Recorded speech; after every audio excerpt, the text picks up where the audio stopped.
এই জিনিসটা কি আপনার জানা আছে? ইউটিউবে আপনি যে চ্যানেলগুলো সাবস্ক্রাইব করে রেখেছেন, সেই চ্যানেলগুলো কোথা থেকে দেখতে পাবেন? এটা কি আপনার জানা আছে? যদি না জানা থাকে তো এই ভিডিও থেকে জানতে পারবেন। তো সেটা দেখার জন্য ইউটিউব অ্যাপ ওপেন করবেন। ওপেন করার পরে একটু নিচের দিকে চলে আসবেন। নিচের দিকে এলে এখানে একটা বক্সের আইকন দেখতে পাবেন। এই বক্সের আইকনে ট্যাপ করবেন। তো ট্যাপ করার পরে এখানে সাইডে যে অল অপশান আছে, এই অল অপশানে একবার ট্যাপ করবেন। ট্যাপ করলে এখানে দেখতে পাচ্ছেন আমি যে চ্যানেলগুলো সাবস্ক্রাইব করে রেখেছি এগুলো সবগুলো দেখাচ্ছে। প্রত্যেকটা চ্যানেলের নাম অ্যান্ড বেল আইকন অন করে রেখেছি কি রাখিনি সেটা দেখাচ্ছে।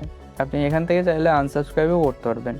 তো এখানে জাস্ট বেল আইকনের উপর ট্যাপ করবেন। ট্যাপ করার পরে নিচে এখানে আনসাবস্ক্রাইবের অপশান আছে, এখান থেকে আপনি চাইলে আনসাবস্ক্রাইব করতে পারেন। আবার বেল আইকন অনও করতে পারেন, আবার বেল আইকনের যে নোটিফিকেশান সেটা মিউটও করতে পারেন।